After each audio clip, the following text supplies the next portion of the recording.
Hello students. Syndicate IAS में आप सबका ढेरों स्वागत है।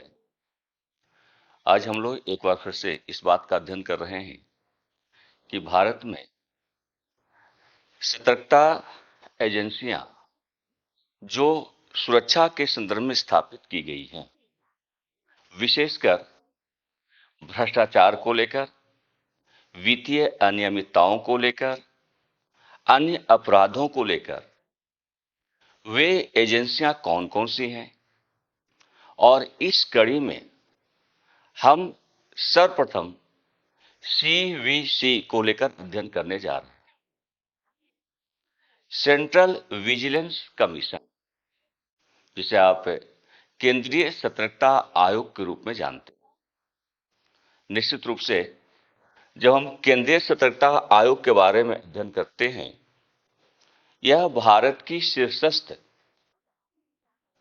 जांच से संबंधित, सतर्कता से संबंधित एजेंसी है। एक ऐसी एजेंसी है जो वास्तव में सांविधिक प्रकार की है। अगर इसकी विशेषताओं के बारे में हम लोग अध्ययन करें तो निश्चित रूप से भारत में भ्रष्टाचार, वित्तीय अनियमितताएं बहुत बड़ी समस्या रही है।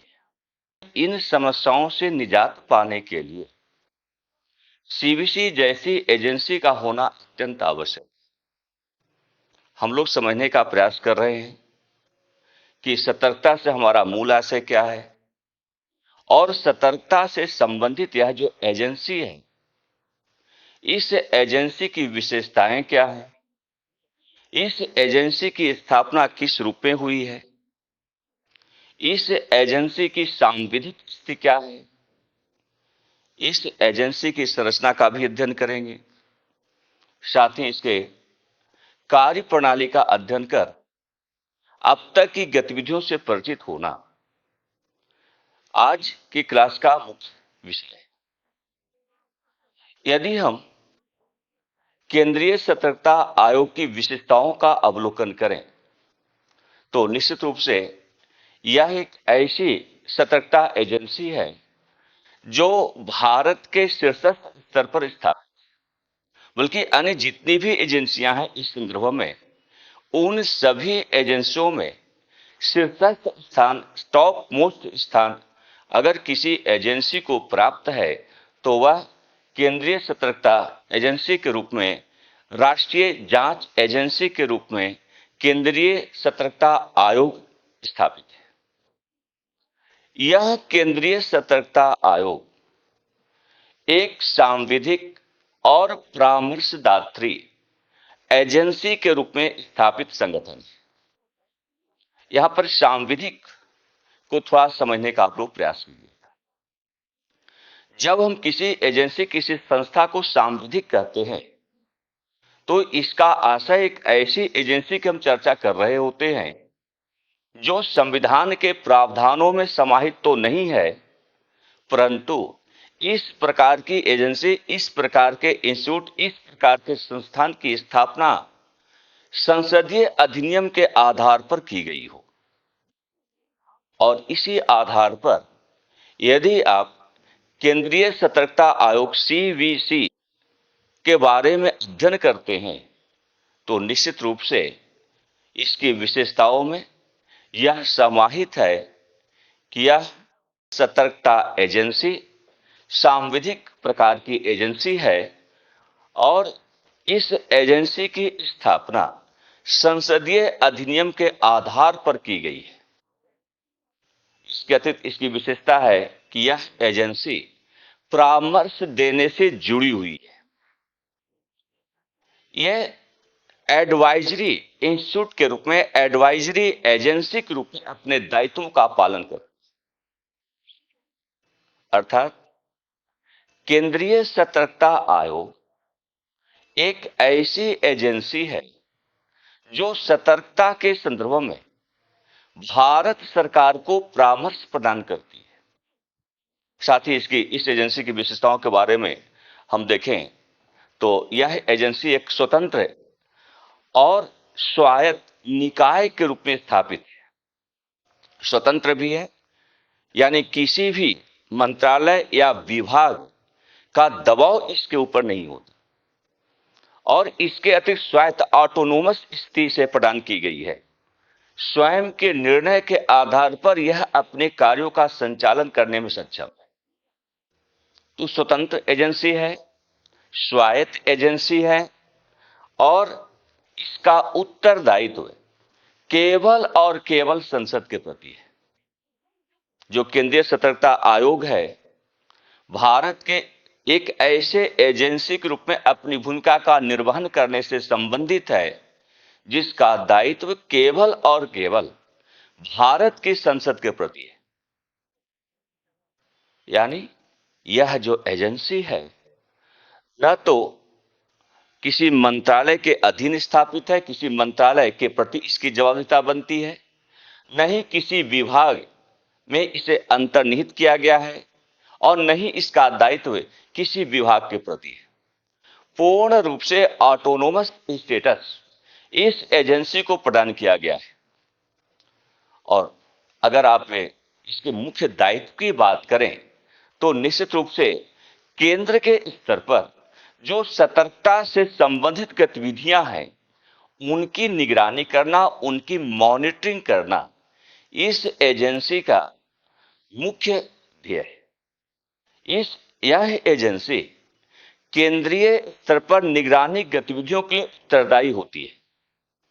और साथ ही अगर आपकी एक जिज्ञासा होगी कि जो सतर्कता आयोग है, केंद्रीय सतर्कता आयोग है, केंद्रीय सतर्कता आयोग के प्रथम आयुक्त के पद पर श्रीनिवास राव या नितुर निवास राव की नियुक्ति की गई थी। तो नितुर श्रीनिवास राव भारत के पहले केंद्रीय सतर्कता आयुक्त के पद पर नियुक्त हुए थे। तो ये तमाम प्रकार की विशेषताओं से युक्त यह संगठन है और इस संगठन के बारे में इन विशेषताओं को लेकर आप इसे चाहें तो नोट भी कर ले सकते हैं। नोट कर लीजिएगा, लिखिएगा। केंद्रीय सतर्कता आयोग अर्थात सीवीसी एक सांविधिक, परामर्शदात्री,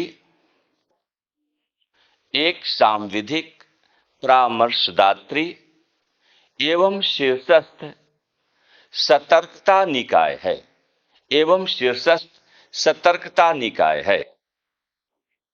नेक्स्ट पॉइंट, इस आयोग का गठन केंद्र सरकार के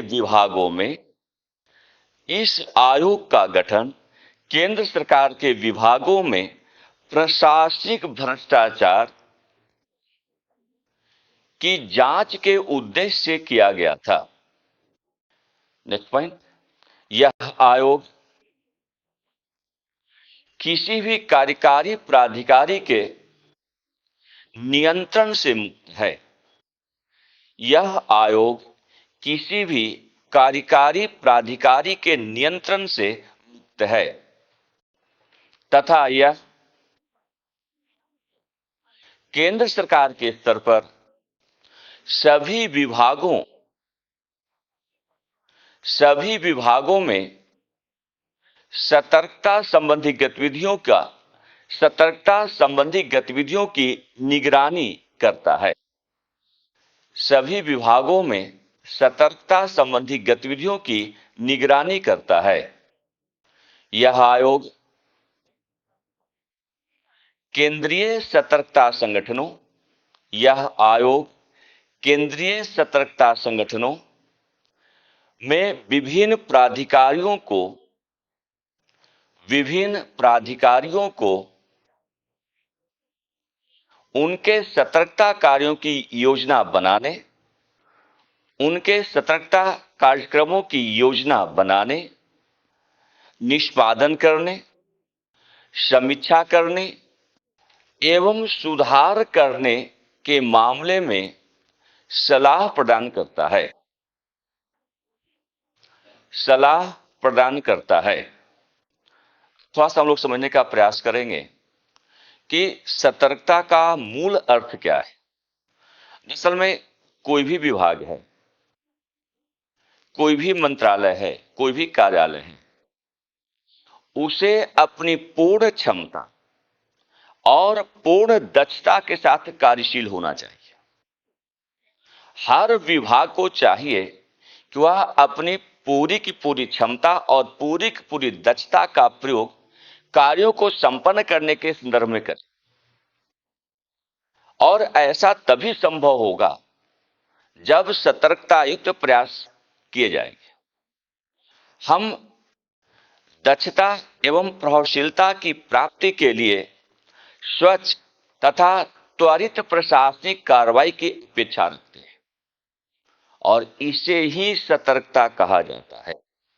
कहने का आशय कि किसी भी संगठन में, किसी भी विभाग में उसकी क्षमता का अधिकतम उपयोग सुनिश्चित करने के लिए, उसकी दक्षता का अधिकतम उपयोग निर्धारित करने के लिए, उसकी प्रभावशीलता का अधिकतम उपयोग करने के लिए, उस संगठन को, उस विभाग को क्रियाशील बनाने के उद्देश्य से त्वरित प्रशासनिक कार्रवाई की आवश्यकता पड़ती है।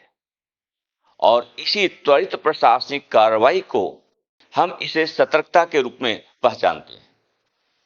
तो त्वरित प्रशासनिक कार्रवाई सुनिश्चित करना वास्तव में तभी संभव होगा जब ऐसे विभाग में सतर्कता से युक्त होकर कार्य का संचालन किया जाए, और यदि सतर्कता का अभाव है तो ऐसा विभाग, ऐसा कार्यालय अपनी पूर्ण दक्षता और पूर्ण प्रभावशीलता के साथ कार्यशील नहीं हो सकता। तो सतर्कता का यहां जो उद्देश्य, एक बड़ा उद्देश्य है, और उसी बड़े उद्देश्य के सापेक्ष इसकी निगरानी करने के उद्देश्य से केंद्र के स्तर पर केंद्रीय सतर्कता आयोग का गठन किया गया। तो इसको नोट कर लीजिए, लिखिएगा सतर्कता का अर्थ, यानी सतर्कता से हम मूल आशय क्या है, क्यों हम कहते हैं कि यह सतर्कता है। लिखिएगा सतर्कता, सतर्कता का अर्थ है, सतर्कता का अर्थ है सरकारी कार्मिकों और सामान्य रूप से संस्थाओं की दक्षता एवं प्रभावशीलता की प्राप्ति के लिए, संस्थाओं की दक्षता एवं प्रभावशीलता की प्राप्ति के लिए स्वच्छ तथा त्वरित प्रशासनिक कार्रवाई, स्वच्छ तथा त्वरित प्रशासनिक कार्रवाई सुनिश्चित करना सतर्कता के रूप में जाना जाता है। सतर्कता के रूप में जाना जाता है। यदि विभाग में अथवा कार्यालय के स्तर पर सतर्कता का अभाव है, यदि विभाग में अथवा कार्यालय के स्तर पर सतर्कता का अभाव है, तो यह अपव्यय, हानि और आर्थिक पतन का कारण बनता है, और आर्थिक पतन का कारण बनता है। नेक्स्ट पॉइंट लिखिएगा, केंद्रीय सतर्कता आयोग किसी मंत्रालय अथवा किसी विभाग के अंतर्गत स्थापित नहीं है। स्वायत्तता का सबसे बड़ा राज इसका ही है। यह एक ऐसा आयोग है जो किसी मंत्रालय या किसी विभाग के अधीन स्थापित नहीं है, और जब किसी मंत्रालय या विभाग के अधीन इसे नहीं रखा गया है तो निश्चित रूप से पूर्ण स्वतंत्रता और पूर्ण स्वायत्तता के आधार पर यह आयोग अपने दायित्वों का पालन करता है। तो बहुत बड़ी विशेषता है इस आयोग की कि यह एक पूर्ण स्वायत्त आयोग है, किसी मंत्रालय के अधीन नहीं है, किसी विभाग के अधीन इसकी स्थापना नहीं की गई है और निश्चित रूप से एक सांविधिक संगठन के रूप में, एक सांविधिक निकाय के रूप में यह आयोग अपने दायित्वों का पालन करता है। साथ ही एक पॉइंट लिखिएगा, भारत के प्रथम सतर्कता आयुक्त थे नीतूर श्रीनिवास राव। नीतूर श्रीनिवास राव। तो निश्चित रूप से आप सब इन विशेषताओं से परिचित हुए। आपको यह भी ध्यान रखना होगा कि वर्तमान में केंद्रीय सतर्कता आयुक्त के पद पर कौन था, वह कौन सा अधिकारी है जो भारत के वर्तमान सतर्कता आयुक्त के पद को सुशोभित कर रहा है। अगर वर्तमान की बात आप करते हैं तो केंद्रीय सतर्कता आयुक्त के पद पर वर्तमान में सुरेश एन पटेल ये पदस्थापित हैं और इनकी पदस्थापना 25 जून 2021 से निरंतर जारी है। तो सुरेश एन पटेल भारत के वर्तमान के केंद्रीय सतर्कता आयुक्त के पद पर कार्य संपन्न कर रहे हैं।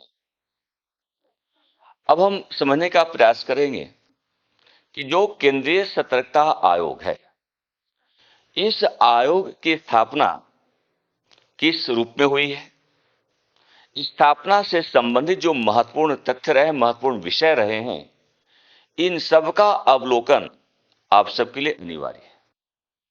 तो हम लोग यहां पर समझने का प्रयास कर रहे हैं कि केंद्रीय सतर्कता आयोग की स्थापना कब हुई, किस समिति की सिफारिश के आधार पर हुई और कैसे संसदीय अधिनियम के आधार पर इसे सांविधिक दर्जा प्रदान किया गया।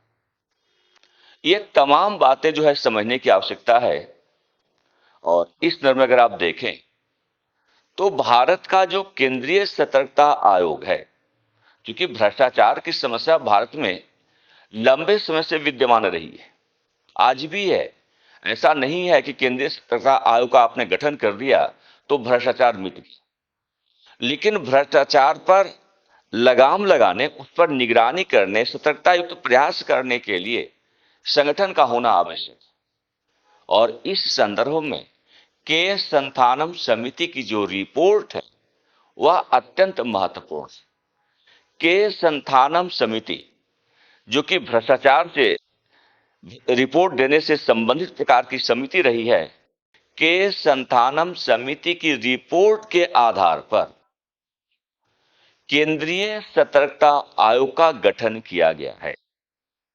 और जैसा कि हमने यहां पर लिख भी दिया है आप कि यह जो आयोग है के संथानम समिति की सिफारिशों के आधार पर इसका गठन किया गया और इसकी स्थापना फरवरी 1964 में की गई।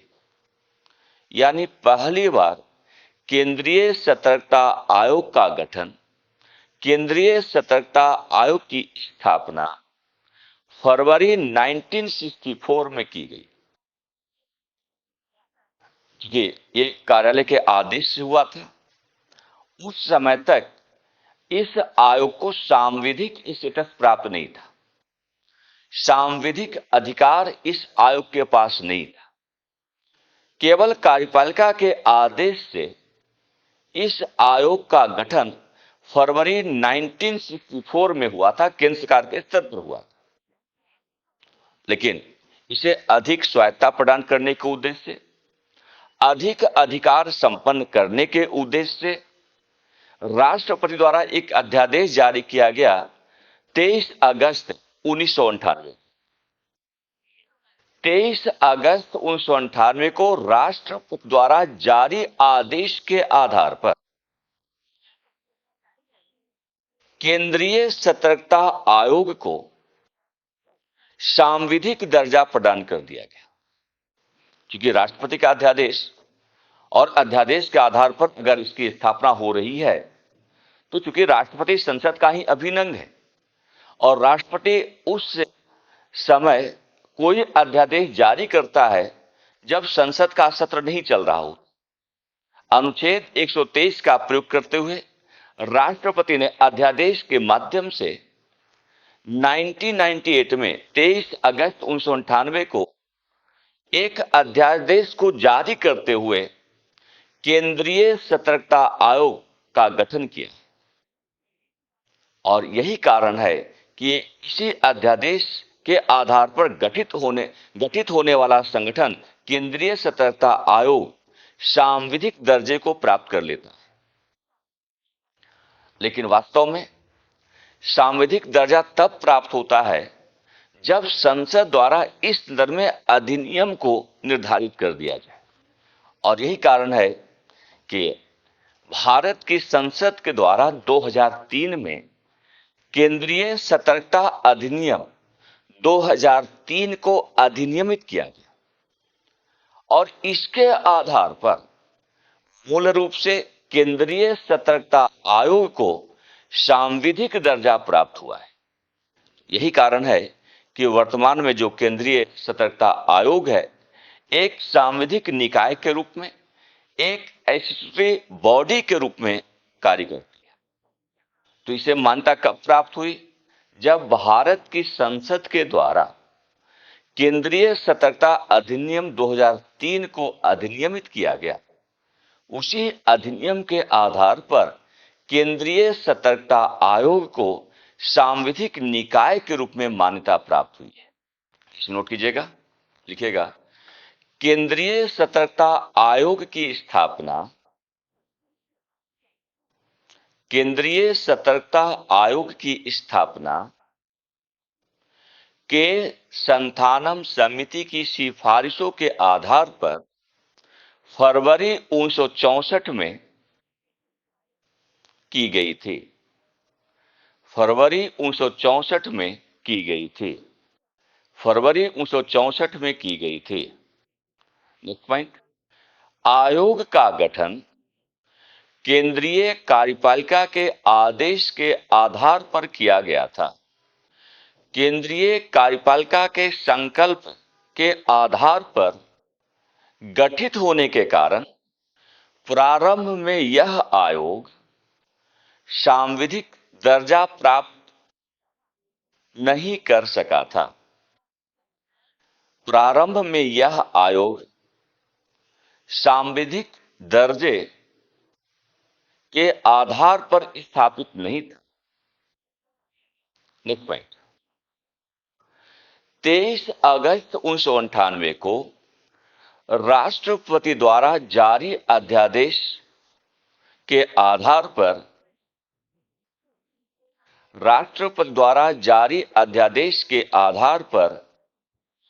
केंद्रीय सतर्कता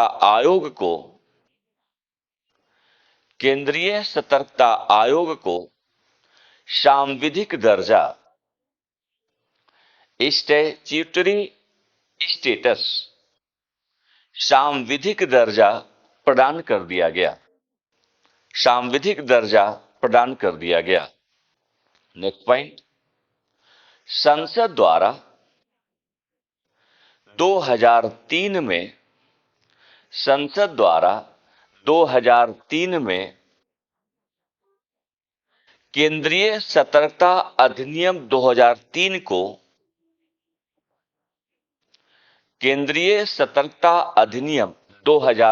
को अधिनियमित किए जाने के उपरांत केंद्रीय सतर्कता आयोग को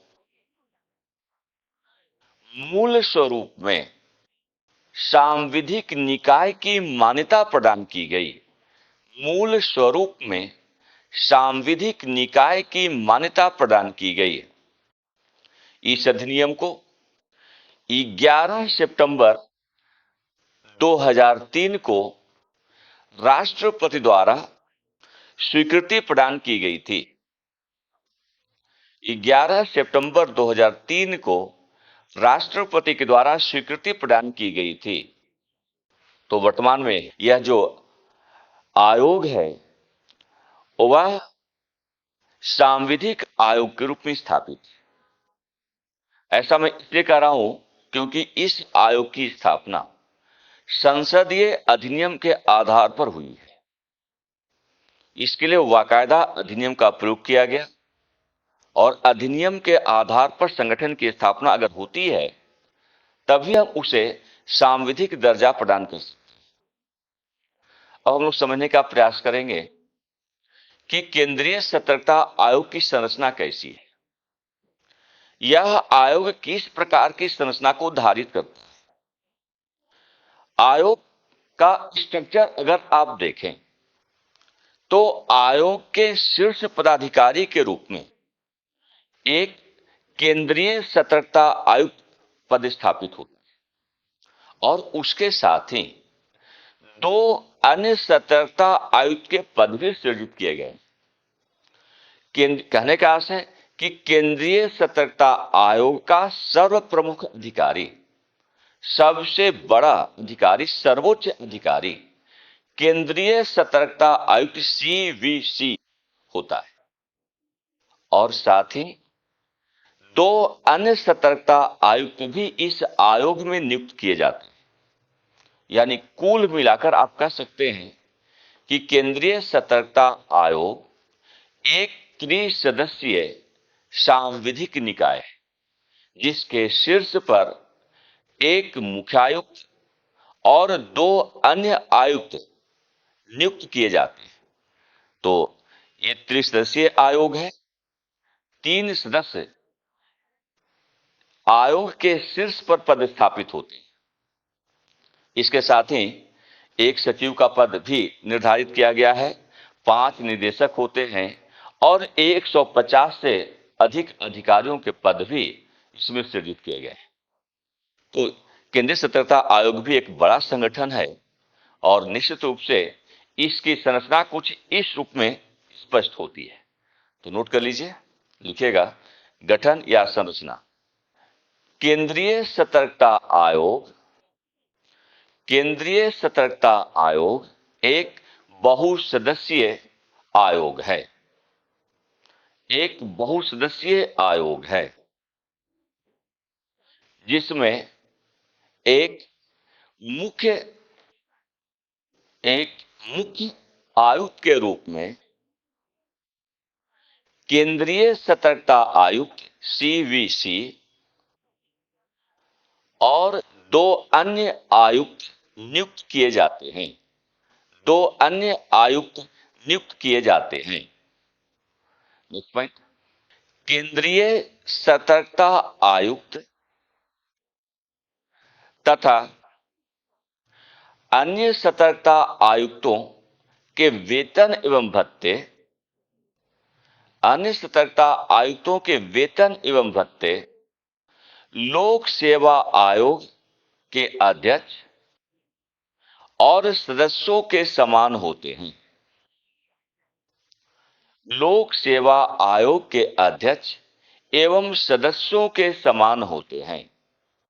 नेक्स्ट पॉइंट, आयोग में एक सचिव, आयोग में एक सचिव, 5 निदेशक और कुल 150 से अधिकारियों का समूह, 150 से अधिक अधिकारियों का समूह कार्यशील होता है।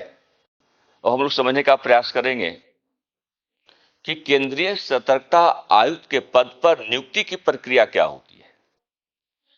केंद्रीय सतर्कता आयोग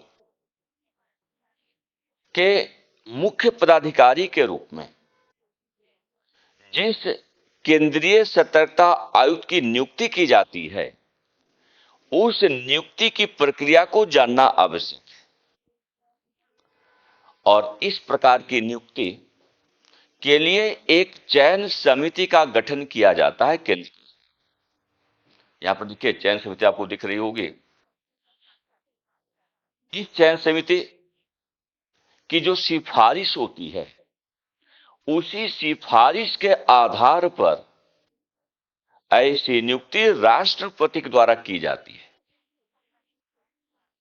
कहने का हमारा आशय है कि केंद्रीय सतर्कता आयुक्त के पद पर नियुक्ति के लिए एक चयन समिति का गठन किया जाता है और उसी चयन समिति की सिफारिश को आधार बनाकर राष्ट्रपति के द्वारा केंद्रीय सतर्कता आयुक्त को नियुक्त किया जाता है। यहां पर यह भी समझने की आवश्यकता होगी कि यह जो चयन समिति है, इस चयन समिति की संरचना क्या है, इस चयन समिति में कौन कौन शामिल होते हैं।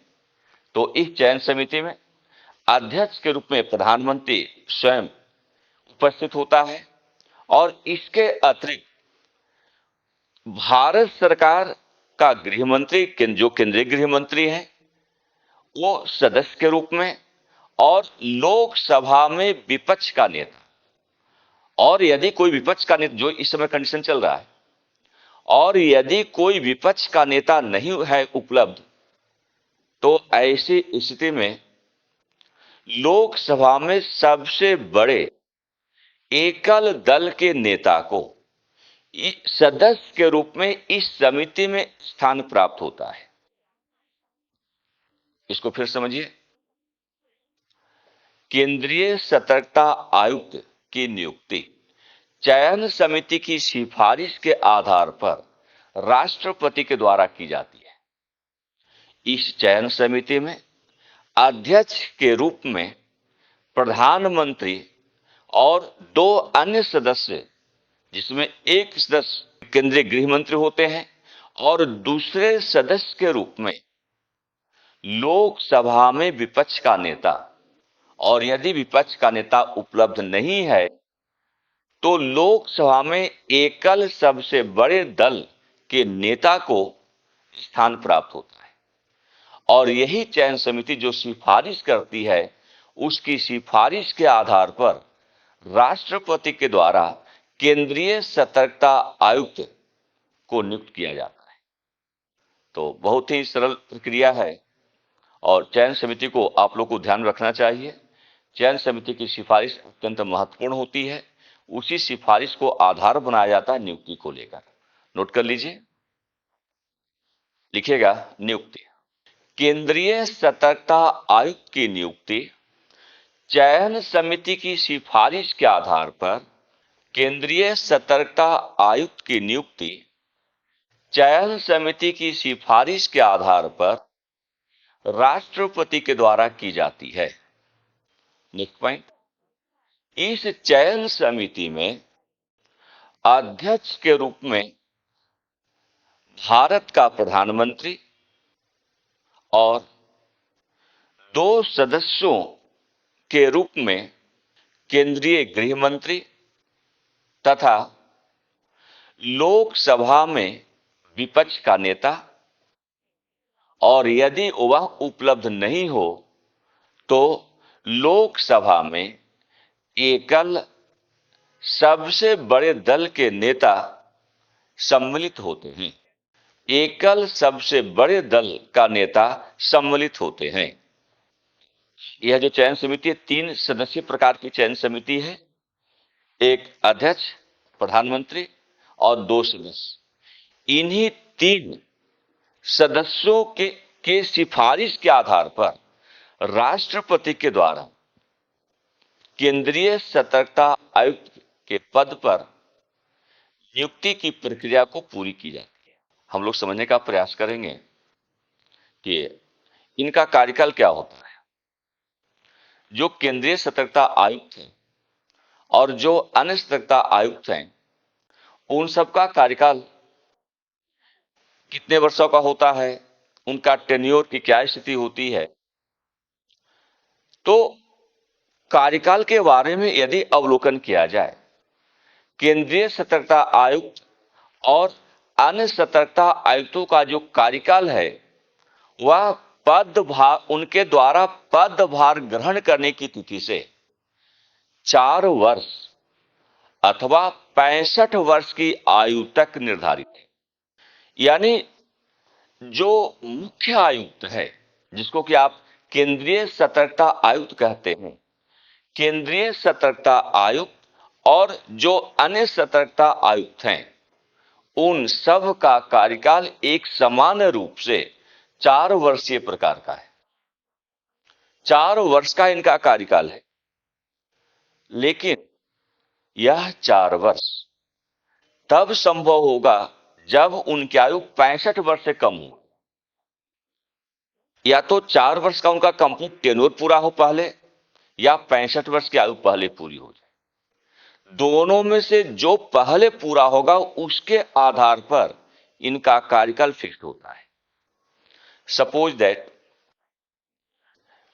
केंद्रीय सतर्कता आयुक्त के पद पर कोई ऐसा पदाधिकारी नियुक्त हुआ है जिसकी आयु 62 वर्ष की, यानी 62 वर्ष का कोई अधिकारी केंद्रीय सतर्कता आयुक्त या अन्य सतर्कता आयुक्त के पद पर नियुक्त हो रहा है, तो उसका कार्यकाल, उसके अधिकतम आयु 65 वर्ष तक ही संभव है।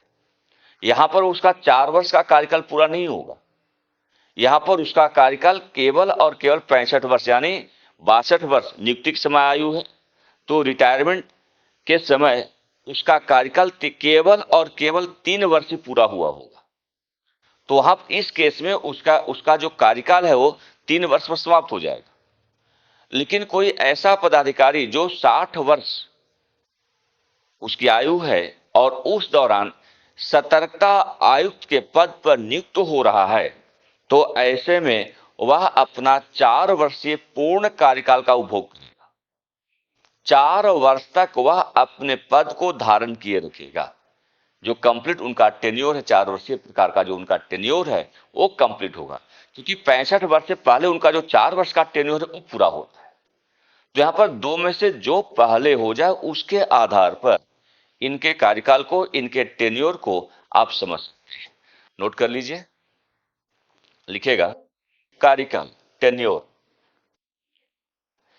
केंद्रीय सतर्कता आयुक्त एवं अन्य आयुक्तों का कार्यकाल, अन्य आयुक्तों का कार्यकाल 4 वर्ष अथवा 65 वर्ष की आयु तक निर्धारित है। 65 वर्ष की आयु तक निर्धारित है। नेक्स्ट पॉइंट, निर्धारित कार्यकाल से पूर्व त्यागपत्र देने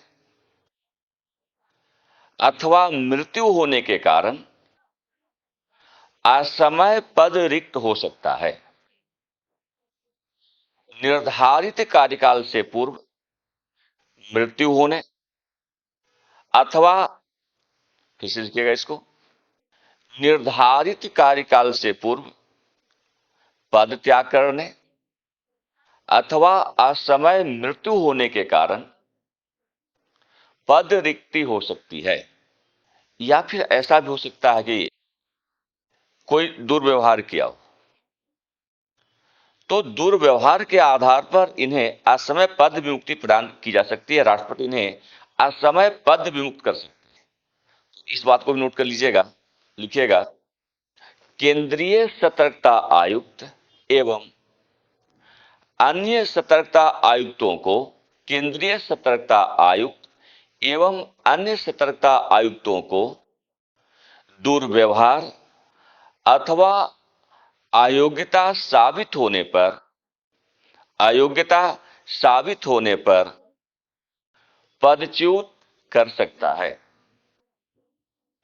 राष्ट्रपति दुर्व्यवहार अथवा अयोग्यता साबित होने पर पदच्युत कर सकता है।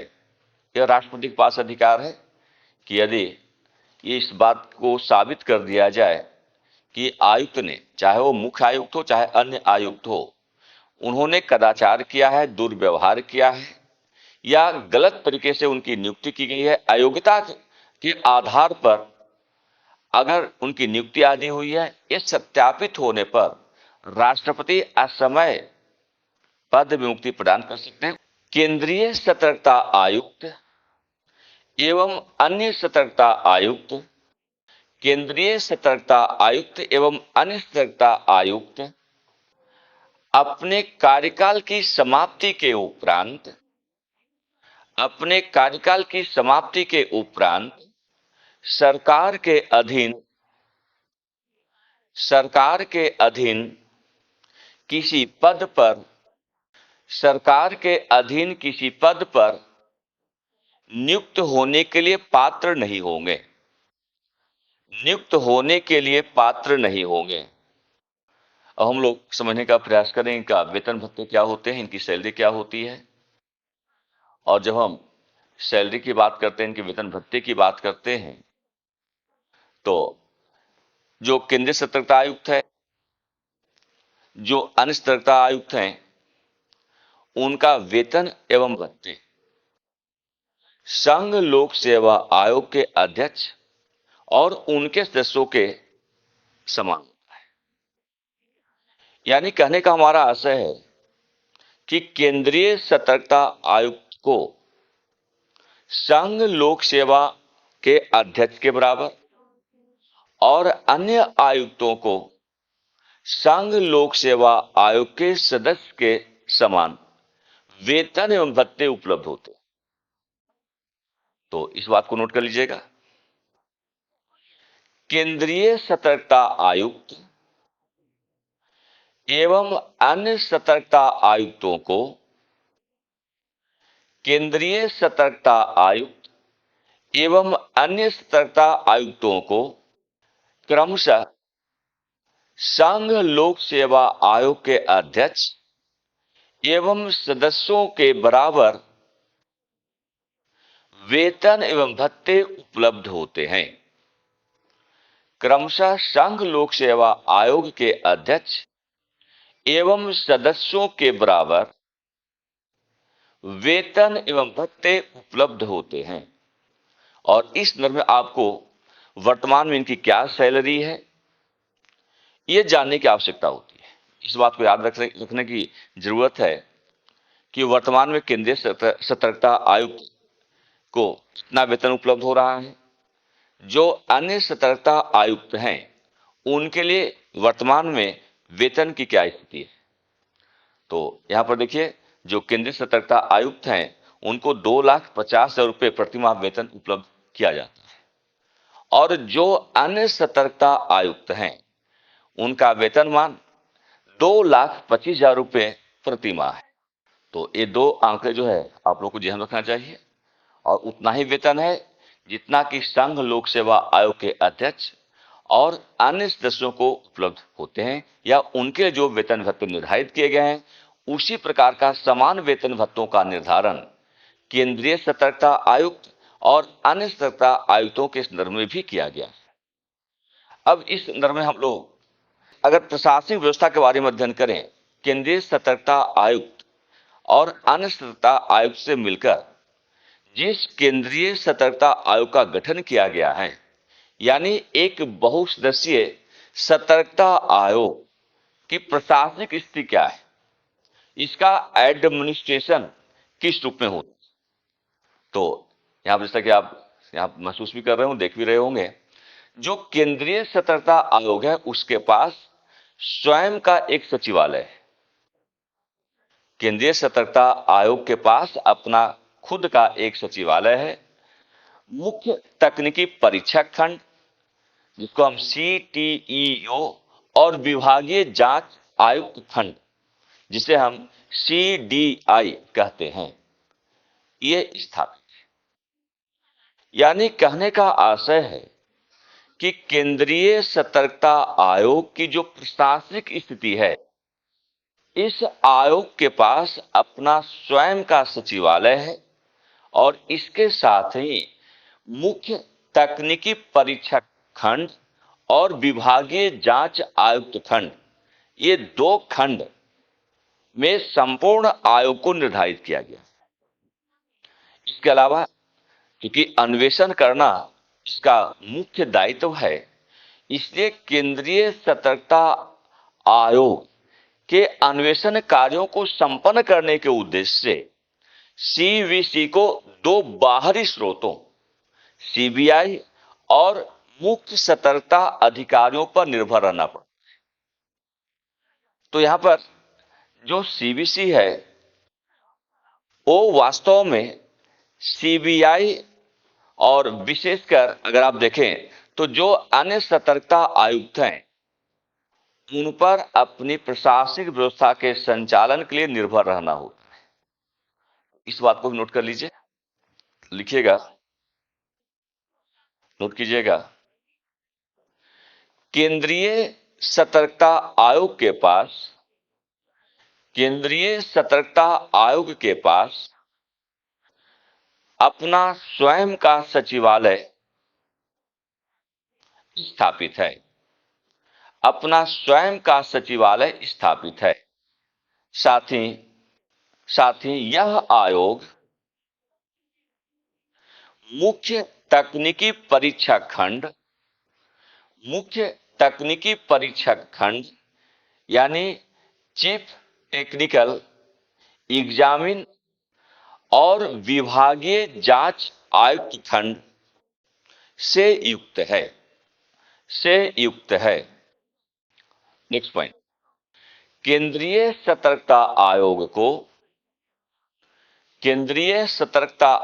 को अपने अन्वेषण कार्य के लिए दो प्रमुख बाहरी स्रोतों पर निर्भर रहना पड़ता है। दो प्रमुख बाहरी स्रोतों पर निर्भर रहना पड़ता है। डैश देकर इसी में लिख लीजिएगा कौन कौन से बाहरी स्रोत हैं। दो बाहरी स्रोतों पर निर्भर रहना पड़ता है।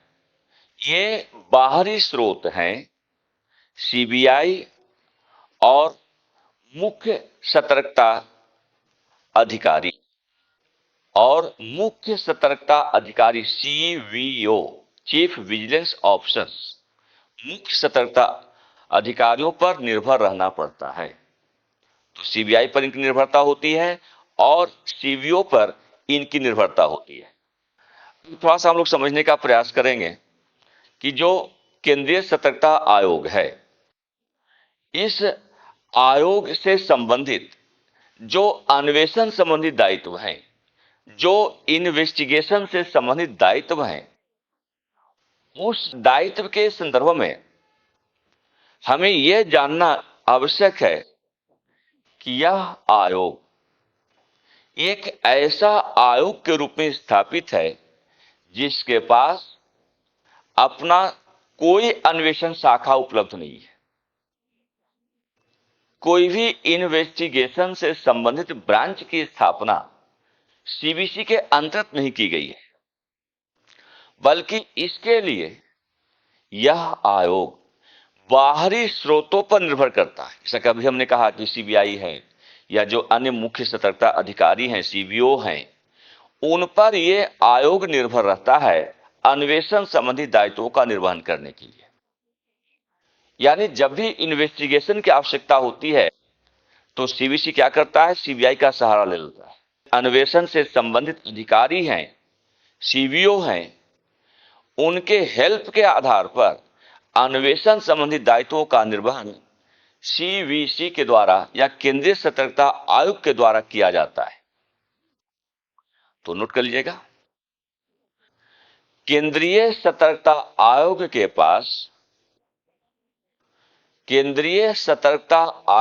पास कोई स्वयं का अन्वेषण शाखा स्थापित नहीं है। स्वयं का कोई अन्वेषण शाखा स्थापित नहीं है, बल्कि वह अन्वेषण के लिए बाहरी स्रोतों पर निर्भर करता है।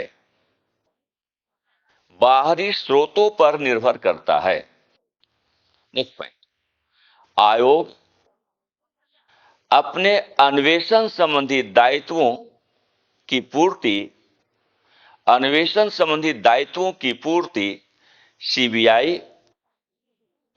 सीबीआई एवं सीवीओ के माध्यम से करता है। तो अन्वेषण का दायित्व तो है इसके पास, लेकिन इस दायित्व का निर्वहन करने के लिए कोई शाखा स्थापित नहीं है। तो हम सीबीसी के क्या कार्य हैं, उनकी शक्तियां क्या हैं, ये समझने का प्रयास करेंगे। क्योंकि यह मुख्य सतर्कता से संबंधित दायित्वों के निर्वहन से संबंधित आयोग है, सतर्कता संबंधी कार्य को संपन्न करना इस आयोग का सबसे बड़ा दायित्व होगा।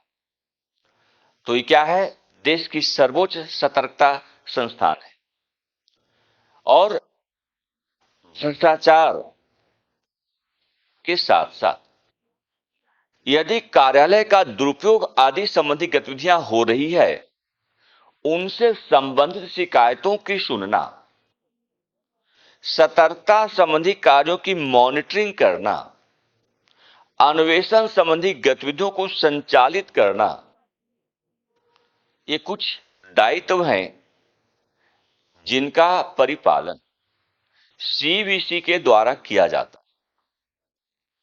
साथ ही क्या है कि जो लोक सेवक हैं, यदि लोक सेवक ने अपने पद का दुरुपयोग किया, उस पद को लेकर यदि आयोग के पास कोई शिकायत पहुंचता है, ऐसी शिकायतों की जांच पड़ताल करना केंद्रीय सतर्कता आयोग के कार्यों में समाहित है।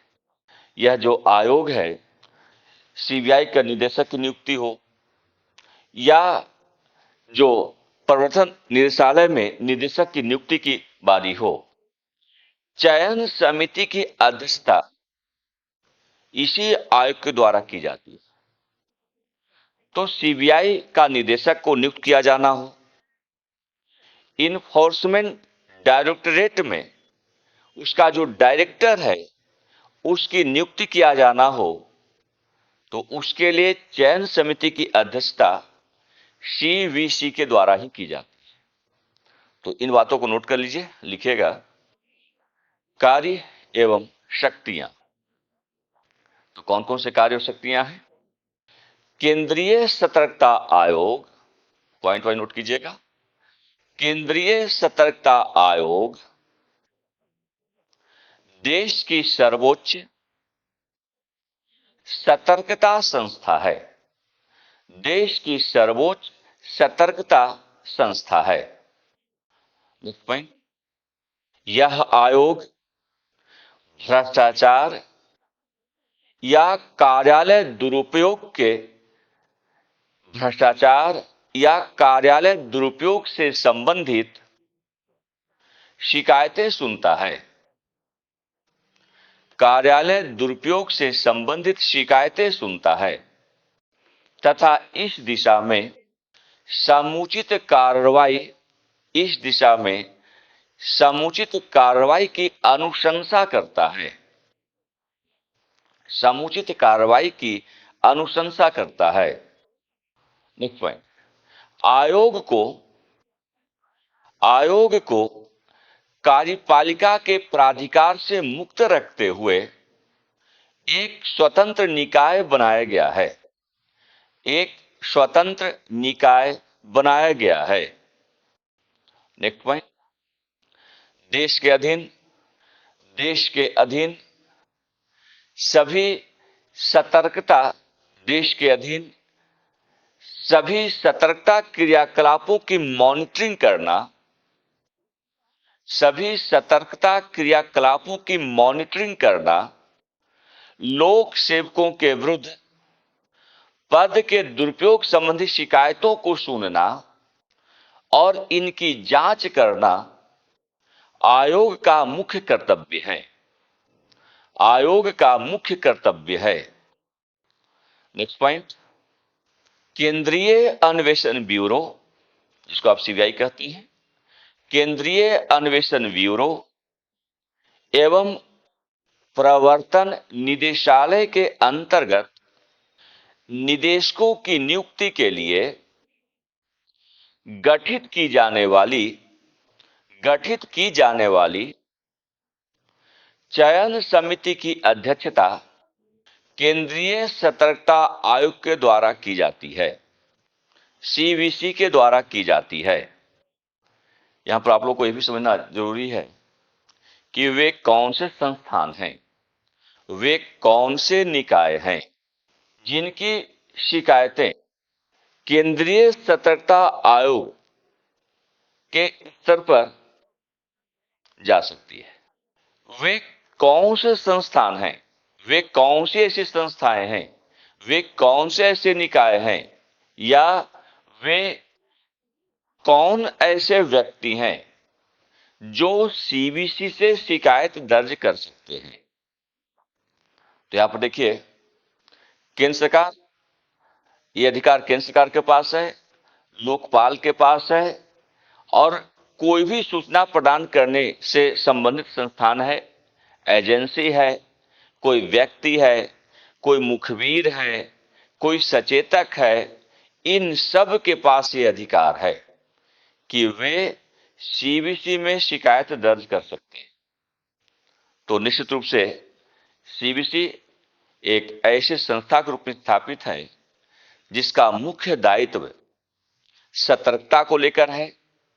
केंद्र के स्तर पर जो प्रशासनिक भ्रष्टाचार है उस पर निगरानी करने से संबंधित लोक सेवकों के द्वारा पद का किए जाने वाले दुरुपयोग संबंधी शिकायतों को सुनने आदि संबंधित दायित्वों से युक्त प्रकार का यह आयोग है।